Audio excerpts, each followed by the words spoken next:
Hi, everybody. My name is Stefan Molyneux, and I'm the host of Freedomain Radio, which is the largest and most popular philosophy show in the world. This is a presentation entitled, There is No Such Thing as Mental Illness. And please, before we start, understand that I'm not trying to imply or state that depression and anxiety and other forms of discomfort and agony are not very real, very palpable, and sometimes debilitating. The experts that I cite here are going to argue that it does not fall into the category of illness, which is very, very important. So what is the theory around mental illness? Well, the idea is that there are billions of people around the world who suffer from this thing called mental illness or a disease of the mind. 26% of Americans suffer from mental illness. And according to the National Institute of Mental Health study in 2010, almost 60 million Americans are going to suffer from an episode of mental illness in any given year. Now, the general theory is presented that mental illness is a disease or a deficiency that is caused by a chemical imbalance in the brain that is corrected by psychiatric drugs, Zoloft and Prozac and Xanax and so on. The idea is put forward that psychiatrists can accurately diagnose mental illness and have safe and effective treatments for it. And thus psychiatry is considered a valid medical specialty like cardiology and so on, and the claims of the movement are based on scientific research. That is the theory that is put forward. What is the scale of this? Well, we touched on this in the previous slide. The scale is enormous. Global sales of antidepressants and stimulants, anti-anxiety and antipsychotic drugs reached more than $76 billion a year. That is more than double the annual US government budget that is spent on the so-called war on drugs.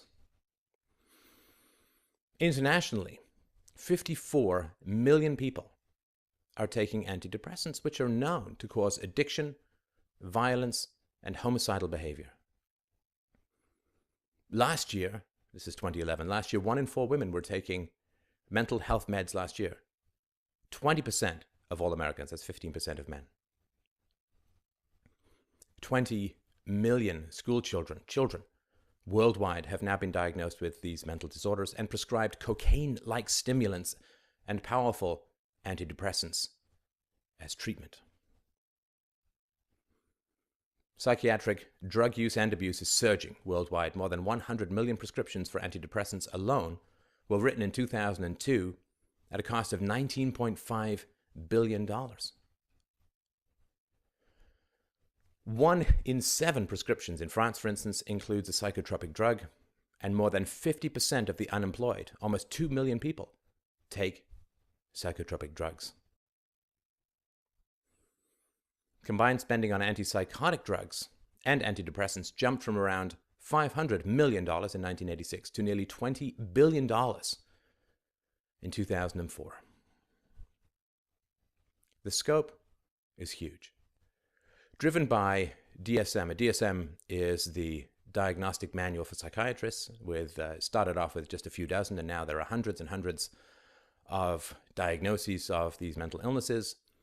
So driven by DSM-derived mental illness statistics, the international mental health budget has skyrocketed over the past 10 years. So in 1994 in the US, the mental health budget was $33 billion. In 1994 more than $80 billion today. Switzerland's spending on mental health has increased from a little over $70 million in 1988 to $184 million over a 10-year period. And these are all adjusted for inflation. Germany currently spends more than $2.5 billion per year on mental health. France, the mental health costs have soared, adding $400 million to the country's deficit. Let's look at the growth of these medications. So, if you have a medication that claims to cure malaria, and you have a population which is significantly infected by malaria, and you have a cure, then as you apply the cure, you should expect the cases of malaria to go down. That's one of the ways you know in which a medication is efficacious. You have a disease and you have a cure. As you apply the cure, the disease incidence should shrink, should diminish. So it should have declined. The per capita incidence of mental illness should have declined over the past 50 years since the introduction of the first mental health meds. So let's look. In 1955, there were 355,000 adults in state and county mental hospitals with a psychiatric diagnosis. During the next 3 decades, which was the era of the first generation of psychiatric drugs, the number of disabled mentally ill rose from 355,000 to 1.25 million. Prozac arrived on the market in 1988, and during the next 20 years, the number of disabled mentally ill grew to more than 4 million adults in 2007. The prescribing of psychiatric medications to children and adolescents just exploded during this period, 1987 to 2007. And as this medical practice took hold, the number of youth in America receiving a government disability check because of a mental illness leapt from 16,200 in 1987 to 561,569 in 2007, a 35-fold increase. So look at some more growth. If we go back even further, at the turn of the last century, in 1903, about 1 in 500 people was hospitalized for mental illness. From 1955 to 1987, the antipsychotic drugs Thorazine and Haldon and the tricyclic antidepressants such as Elavil and Anafranil, the number of disabled mentally ill increased fourfold to 1 out of every 75 persons. Now, 1 in every 50 Americans is disabled by mental illness. The number of mentally disabled people in the US has been increasing at the rate of 150,000 people per year since 1987. That's an increase every day over the past 17 years of 410 people per day newly disabled by mental illness. The drugs appear to be exacerbating the supposed illness. There's a reason for that, which we'll get into. There is an escalation to the application of the psychotropic meds. So these are called selective serotonin reuptake inhibitors, or SSRIs, is the foundational component of these meds. So you have some sort of depression and you're given these drugs, and a certain percentage of people will suffer either a manic or psychotic attack, which is directly induced by the drug that they're taking. And so now they've gone from depression to depression plus mania or psychoses, and they go to the emergency room, and at which point they're shipped off to another psychiatrist who now gives them a diagnosis of bipolar, and they're given an antipsychotic to go along with the antidepressants, and at this point they're moving down the path to chronic disability. Let's have a look at this growth.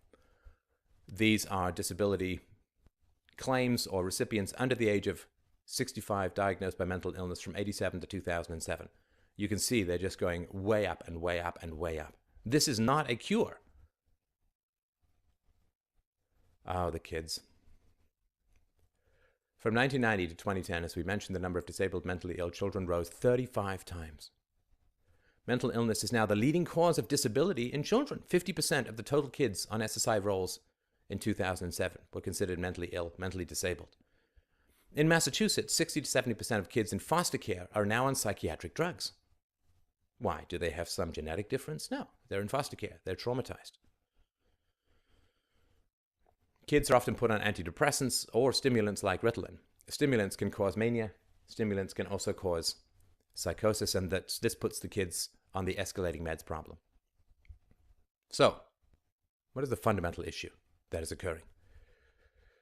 Well, psychiatrists and psychiatric researchers have yet to conclusively prove that a single mental illness has a biological or physical cause or a genetic origin. They have been trying this for many, many years, and they have not come up with anything conclusive. And at this point, it doesn't matter. If they come up with something conclusive tomorrow, it still does not explain the last 50 years.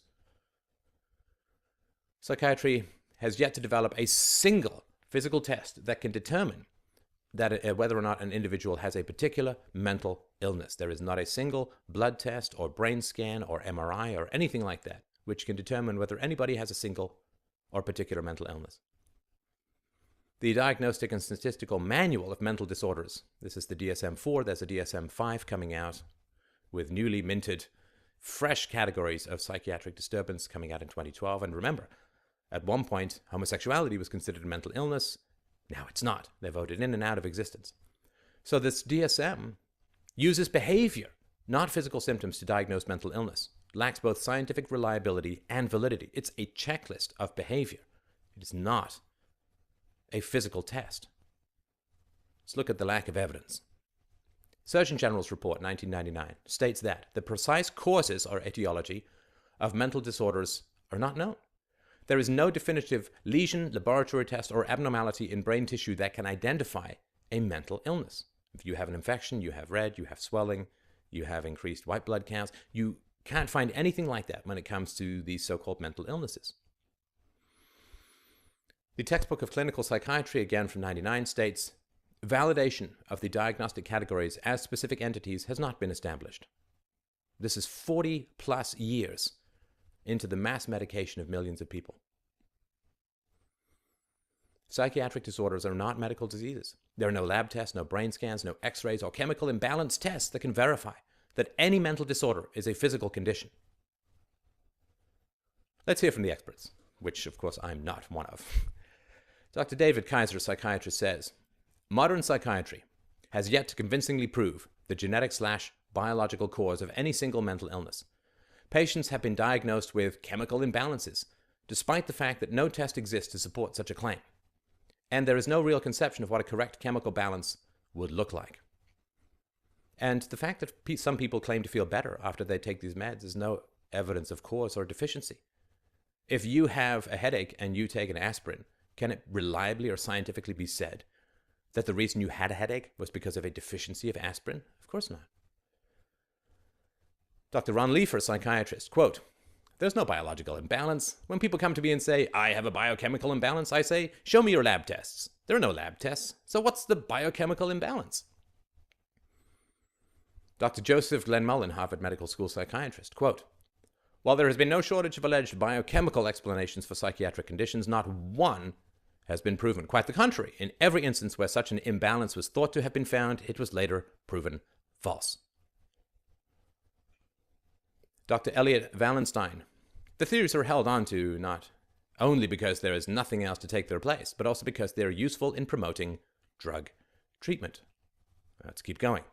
Dr. Thomas Sass, who's actually been on this show before, Professor Emeritus of Psychiatry, quote, there is no blood or other biological test to ascertain the presence or absence of mental illness, as there is for most bodily diseases.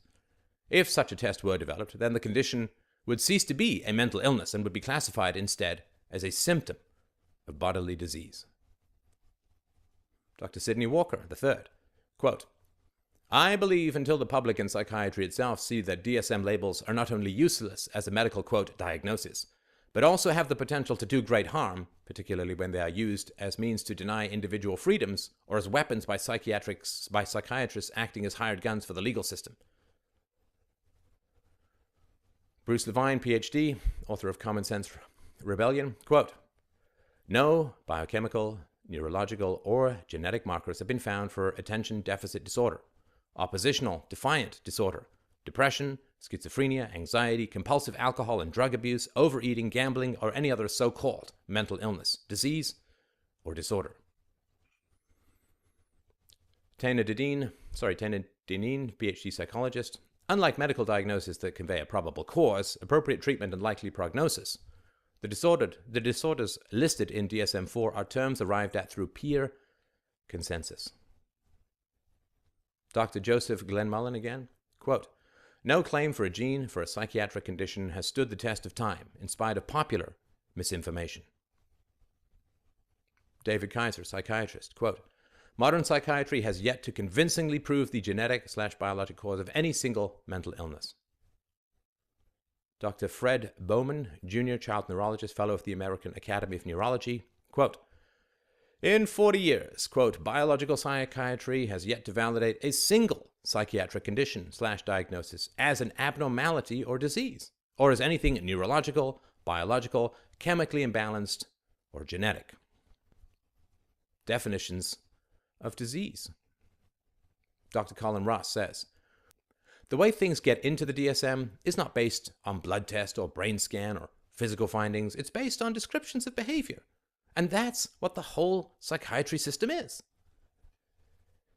Dr. Stefan Krasuski, Harvard-trained Pennsylvania psychiatrist, quote, we can manufacture enough diagnostic labels of normal variability of mood and thought that we can continually supply medication to you.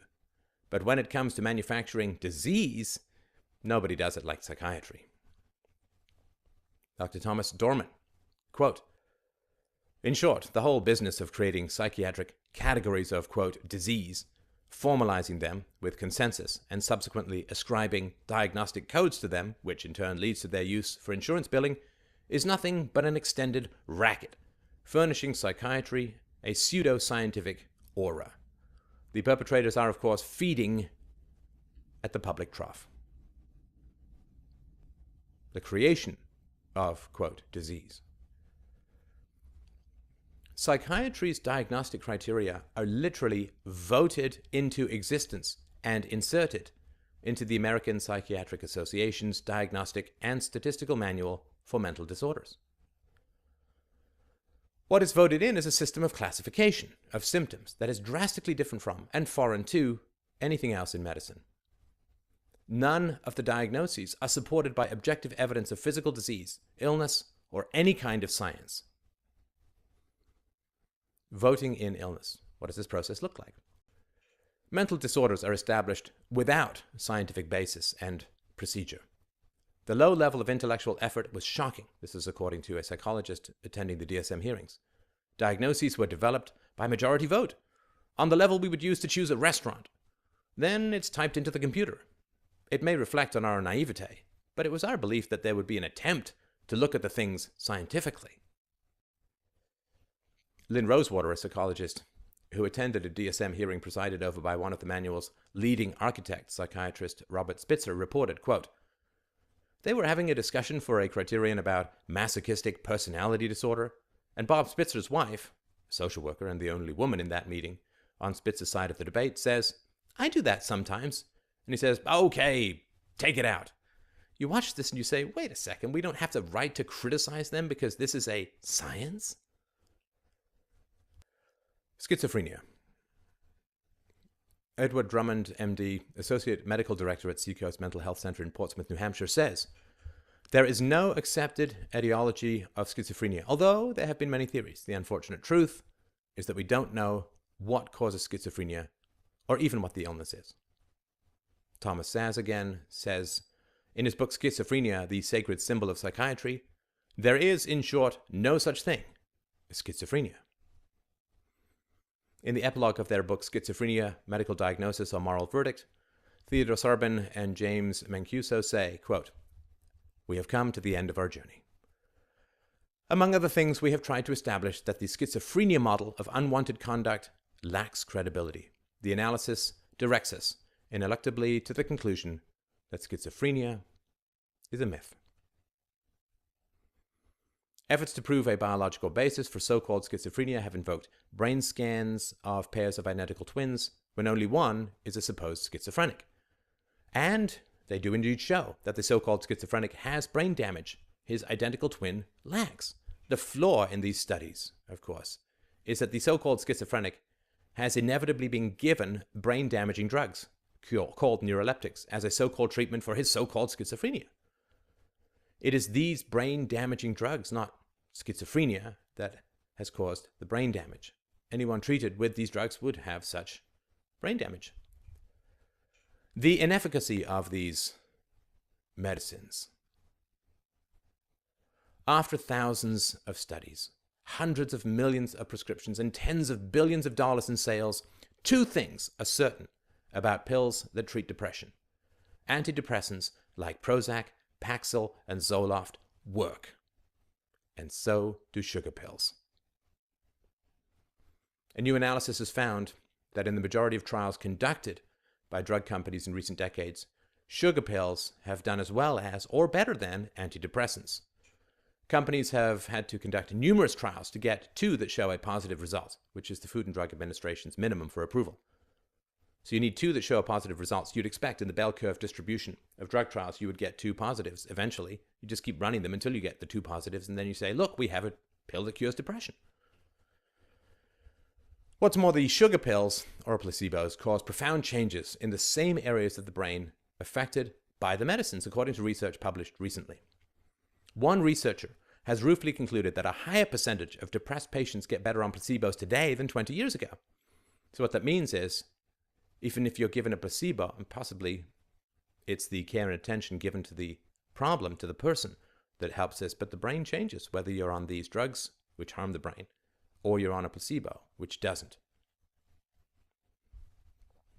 The new research may shed light on findings, such as those from trials last month that compared the herbal remedy St. John's wort against Zoloft. St. John's wort fully cured 24% of the depressed people who received it, and Zoloft cured 25%. But the placebo fully cured 32%. So why is this happening? Why is this nonsense going on?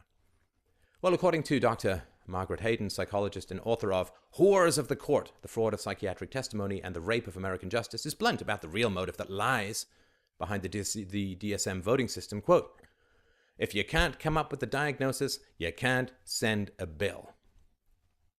The amount of money the US spends on psychiatric drugs is more than the gross national product of 2/3 of the world's countries. The efficacy of the supposed treatment.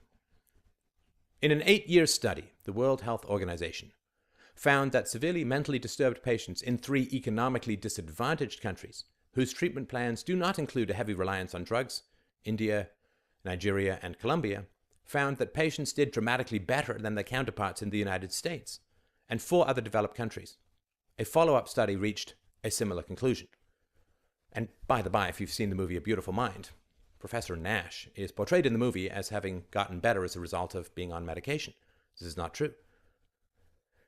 Dr. Nash recovered on his own, which is true of a lot of people with these kinds of disorders, and he'd been drug-free for 20 years, and he vehemently was outraged and protested the portrayal of meds in the movie, but of course didn't really achieve very much.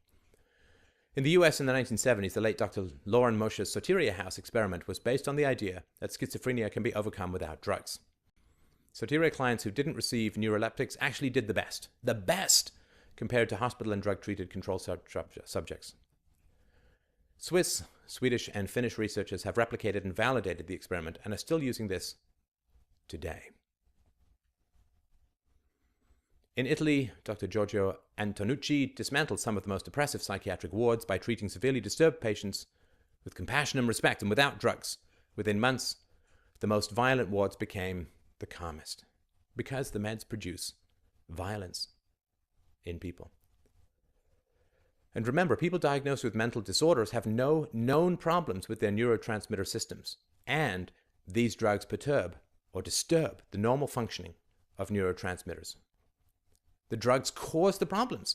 Why is it that when we treat these supposed ailments or illnesses with these drugs that we get an increase in these ailments? Because the drugs cause problems. Barry Jacobs, a Princeton neuroscientist, describes what happens to a person given these SSRI antidepressants.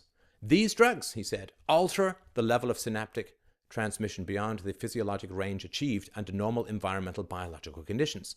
Thus, any behavioral or physiologic change produced under these conditions might more appropriately be considered pathologic rather than reflective of the normal biological role of serotonin. You mess up people's serotonin levels. You mess up their receptors in their brain. The effects on teens and kids is particularly brutal. In one trial, 75% of the youth who were treated with antidepressants suffered an adverse reaction of some kind.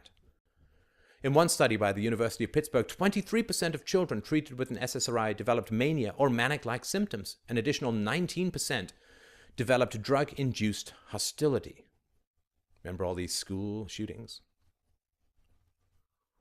The trials revealed no benefit for depression, and all sorts of real problems were created in kids: mania, hostility, psychosis, and even potential suicidality.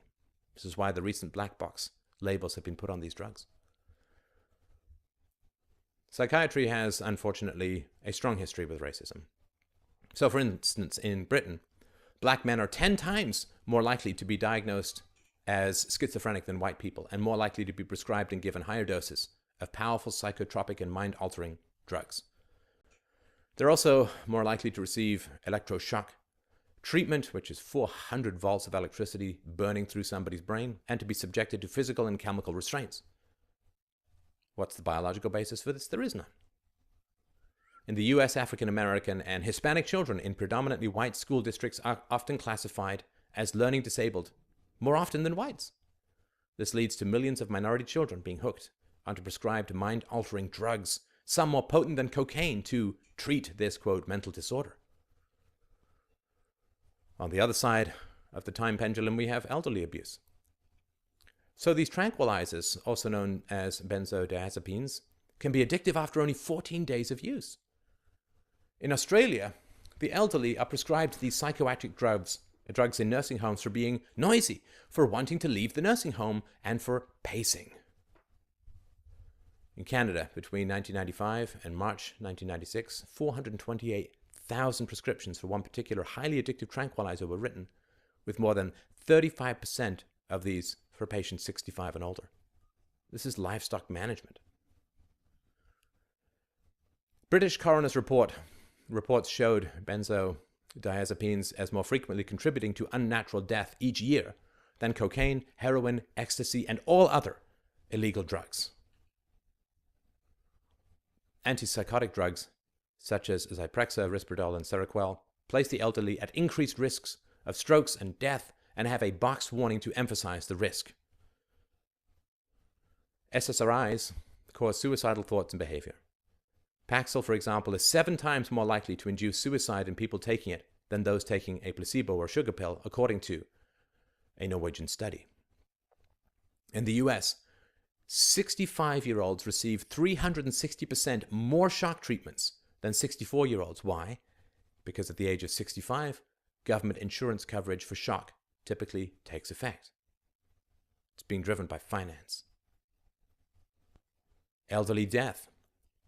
The authors of a BMJ report, Antidepressant Use and Risk of Adverse Outcomes in Older People, population-based cohort study, analyzed data for 60,746 people in the UK who were over 65 and diagnosed with depression between 1996 and 2007. And they followed these people until December 2008. They found that all of these people who were depressed, those who are prescribed SSRI antidepressants are at an increased risk of death and heart attack, stroke, falls, and seizures than those who are prescribed the older, cheaper tricyclic antidepressants. During these 10 years, patients not taking any antidepressants, right, they're all depressed. The people not taking antidepressants had a 7% risk of dying from any cause. The risk rose to 8.1% for those taking the older antidepressants and increased to 10.6% for patients prescribed SSRIs. This is a quote from the report. All classes of antidepressant drugs were associated with significantly increased risks of all causes of mortality, attempted suicide, self-harm, falls, fractures, and upper gastrointestinal bleeding, compared with when these drugs were not being used. Selective serotonin reuptake inhibitors and the group of other antidepressant drugs were associated with increased risks of stroke, transient ischemic attack, and epilepsy seizures. Selective serotonin reuptake inhibitors were also associated with increased risks of myocardial infarction and hyponatremia. Soldiers and brain meds. Now, of course, generals have used drugs from the dawn of time to mess with their soldiers' heads and make them more efficient killers.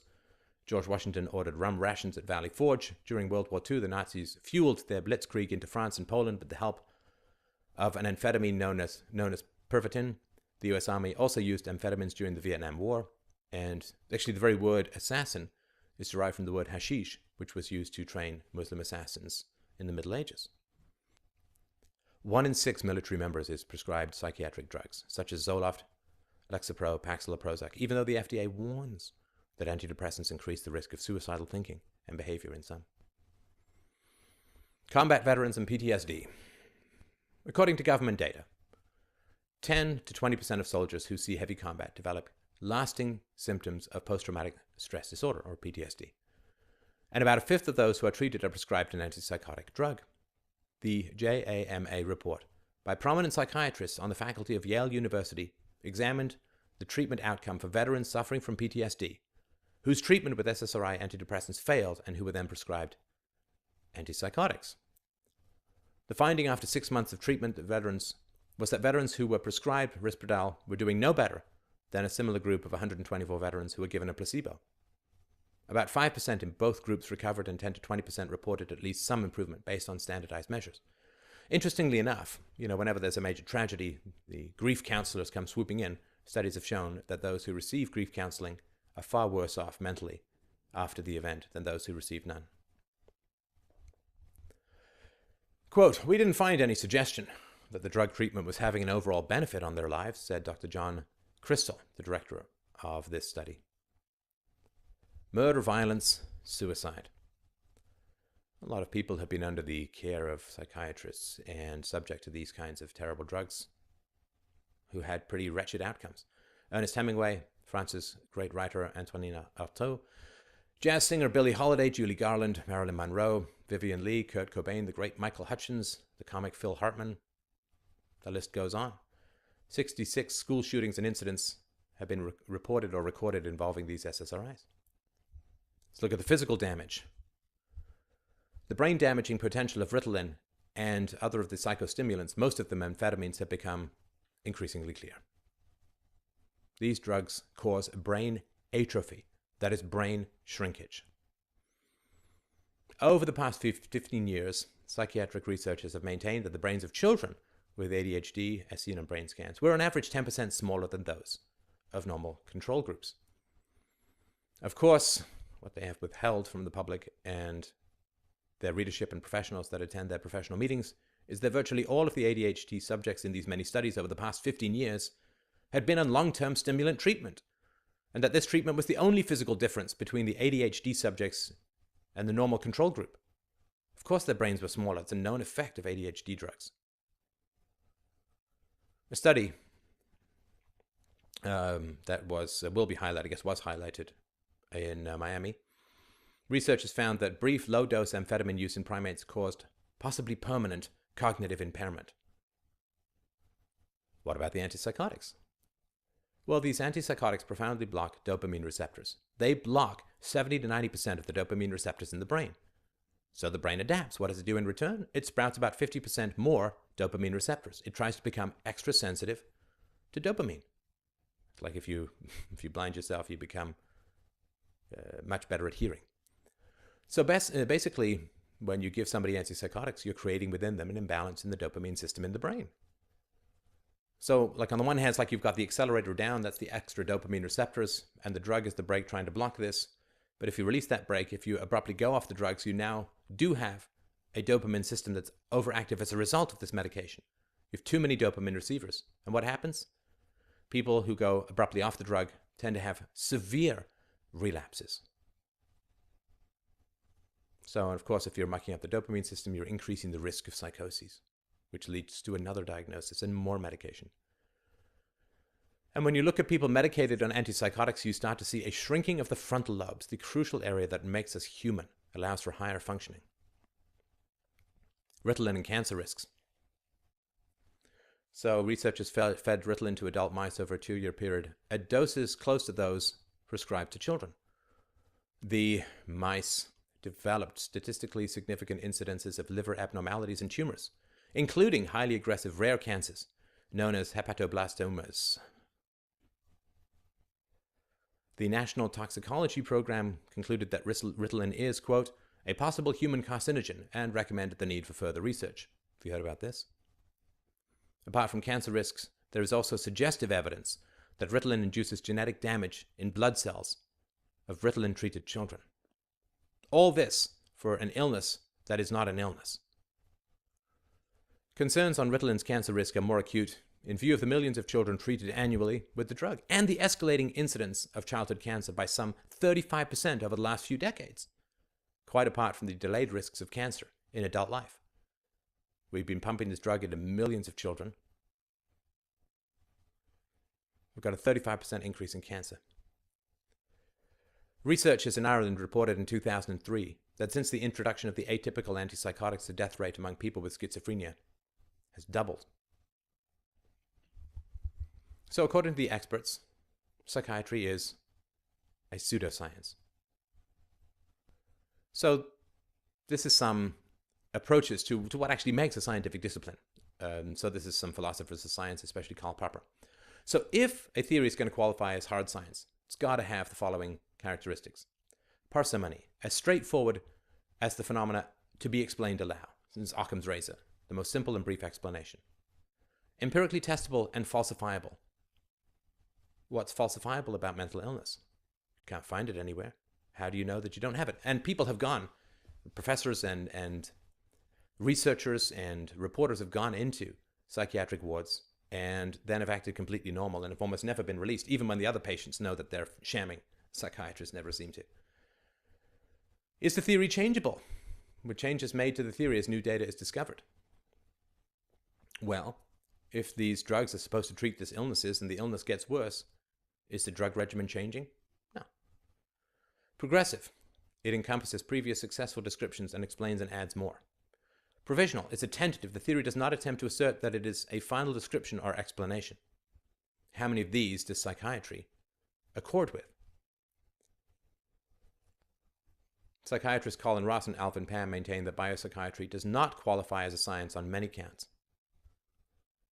Why is this happening? Follow the money. What's changed? Government funding. 73% of the approximately $23 billion spent by all mental health organizations in the US in 1988 came from public funds. And the FDA's funding changed in the 1990s. It was originally funded through taxes. In the 90s, an act was passed so that a lot of the FDA's funding came from the drug industry. So when drug companies applied for an FDA approval, they had to pay a fee. And these fees became what is funding a large portion of the FDA's review of drug applications. And, of course, the revolving door between the regulators and the industry leaders, between the pharma companies and the FDA, is well known. Conflicts of interest are legion. It's almost impossible to find a psychiatrist who doesn't have ties with a drug company to disprove any of these supposed studies. Involuntary confinement. This is a pretty strong civil rights issue, because each year approximately 1.5 million people are taken to psychiatric institutions against their will. It's one person every 75 seconds being confined against their will and drugged often. And wouldn't you know it, the chances that that person is going to be released are far slimmer if the person's insurance is paying for the treatment, if they are a cash cow. Let's just take a brief look at the history of the funding so we can understand how we got to this place. Community Mental Health Centers Act of 1963 created academic community mental health centers through government funding. In 1965, reimbursements by Medicare and Medicaid, as well as disability insurance, for mental health issues pushed a lot of money out into psychiatry. In the 1970s, this is very, very important, psychiatric lobbyists demanded prohibitions against insurance policies if they did not include psychiatric coverage. In other words, it became illegal to provide health insurance if it did not include mandatory government-enforced psychiatric coverage. This was not driven by the market. It was not driven by consumer demand. It is driven by law, by force, by government fiat and mandate. By the 1980s, a majority of states in the US had passed mandated mental health coverage laws. Of course, people who want mental health coverage always want other people to subsidize it. So they get the government, through the psychiatric lobbyists, they get the government to enforce it on everyone else so that they have to pay much less because the costs are absorbed into the general population of people buying the insurance. Of course, the psychiatrists want it mandated because then lots of people have lots of free coverage, quote free coverage, which they could then spend on psychiatrists. Between 1984 and 1988, as a result of this, the number of psychiatric institutions doubled. Government forces people to pay. There's a massive spigot of money that comes out. Of course, you're going to water this desert of futility. The number of psychiatric hospitalizations rocketed 350% in just 4 years. So when insurance began to pay, people began to be hospitalized and kept there. This is not a science. Let's look at some more history. From 1955 to 1977, spending on mental illness went, in inflation-adjusted dollars, from $1.2 billion to $20 billion. It's going to draw a lot of people into the field, my friends. The number of psychiatrists tripled. Psychiatric social workers went from 20,000 to almost 90,000. A study reported that average payments for those using psychiatric services from insurance companies were 3 times higher than for those who did not. Businesses reported that mental health claims were consuming up to 40% of their healthcare dollars, and it was rising since the beginning of the healthcare crisis. Foster Higgins an insurance benefits consulting firm, reported that mental health costs of the average company again doubled between 1987 and 1991 in just 4 years. You open up this fire hose and everybody wants to drink from it. Now, the reality is that mental health coverage was always available for those who wanted to pay the additional premium. It's just that very few people felt that it was worth the cost. But once it was mandated, once it was, quote, free, once it was subsidized by everyone and didn't matter whether you took it or not as far as your payments went, people began to use it. And psychiatry, as a result, of course, began to find it much more profitable to spend 15 minutes with people and prescribe them meds rather than an hour and actually explore their psyches. Let's look at the backing. Well, the psychiatry movement's major source of funding is the highly profitable pharmaceutical industry. Pharmaceutical industry funds drug research, psychiatric journals, and the American Psychiatric Association itself, which in turn funds advertising to doctors and the public, and even funds lay groups such as the NAMI to the tune of at least $11 million, and children and adults with attention deficit disorder, at least $1 million. So you understand the money flow here. The government forces people to pay for mental health. And then it's much more profitable to invent an illness or a disease which can be treated by a pill rather than actually explore people's thinking and help them come to more rational conclusions about their lives and to understand where their lives need to change, how their relationships need to be solved, fixed, or abandoned. And so the pharma companies pour all this money on the psychiatrists to prescribe meds, and the psychiatrists get all of this money to do that. They see fewer patients, they prescribe more. It's become, as again, one of the psychiatrists describes, a complete racket. Monstrous. Let's look at the public funding of all of this. Medicaid is the largest source of funding, public and private, for the treatment of the mentally ill. Government money. Where you have government money, you have corruption and inefficiency. Medicare, of course, is the federally funded health care, which begins at age 65. Coverage includes mental health care. Federal government also allocates funds for the mental health care needs of military veterans. The Social Security Administration has 2 programs to help people pay for mental health treatment. The first is Supplemental Security Income, while the second is Social Security Disability Insurance. So to be eligible for these, your mental condition needs to be such that you're unable to make a considerable amount of money by working. And we can see how this happens, partly through fraud, partly through faking it, of course, and partly because there's no objective test, so it's much easier to fake. And partly because these poor people get escalating amounts of meds because they're supposed to have these, quote, illnesses, which then begins to wreck their minds and renders them absolutely and tragically disabled, often permanently. In 2001, 52% of selected mental health and substance abuse expenditures were government funded. This is a much lower estimate than it is in reality, because this does not include Medicare for those qualifying for Social Security or disability insurance, or the federal grants to states for mental health spending. So in 1993, onwards, Medicaid legislation passed to build reimbursement for essential services for people with serious mental, quote, illnesses. In 1996, Clinton announced parity of health insurance coverage for mental disorders under federal employee health insurance plans. So you couldn't discriminate between mental disorders and, say, cancer or heart disease and so on. Now, just to end up here, let's briefly have a look at how Prozac was approved.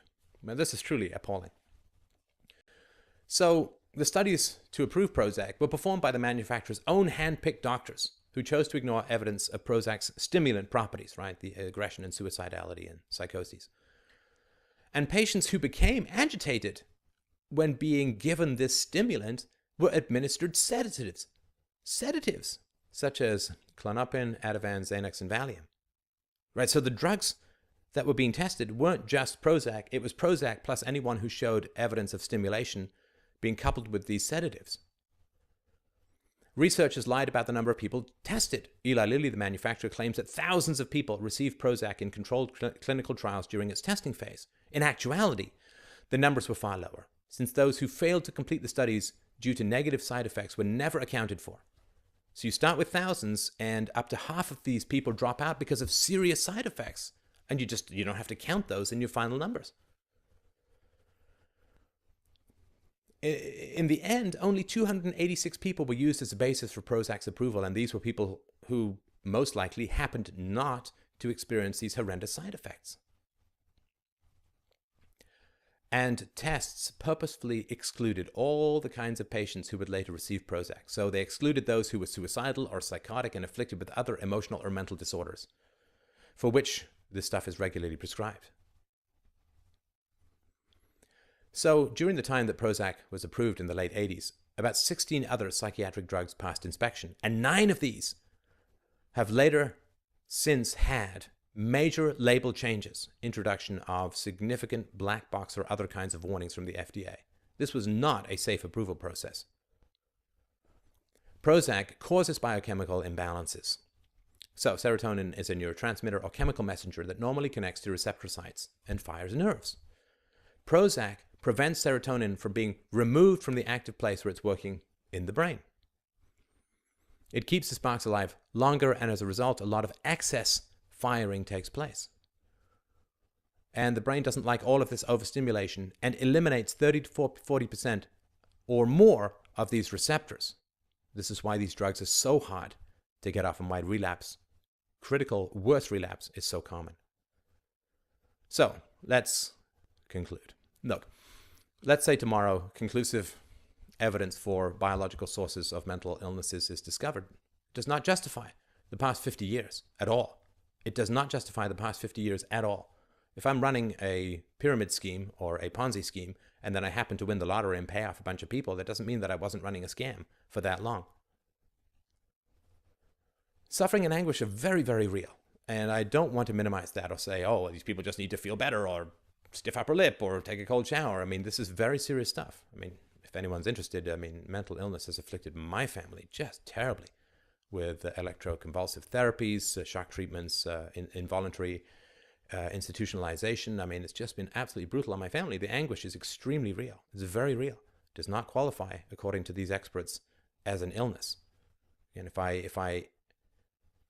I injure my back, then I have a real injury. I have a real injury which causes me real pain. That is not an illness. If I spend my days hunched over like a question mark and develop back problems, that is not an illness. That is an injury, a repetitive strain injury. I'll make the case as to what I think is going on, if you don't mind an amateur's opinion, in another video. But I don't want for people to think that I don't believe that this suffering is real. I believe that it is. There are effective non-drug solutions available. I'm a big fan of cognitive behavioral therapy. I myself was in therapy for many years, found it incredibly effective and powerful. So there are non-drug solutions that are available which last in a way that these drugs don't. So thank you for your patience for this rather lengthy presentation. You can have a look at the sources for these this data at fdrurl.com/mental illness. And thank you so much for taking the time. If you can share this with other people, I think this is an incredibly important issue, particularly for the children in society who deserve the chance to grow up without being addicted to these terrible brain-shrinking stimulants, and who should have a chance for a more normal and healthy adult life. Thank you so much for taking the time.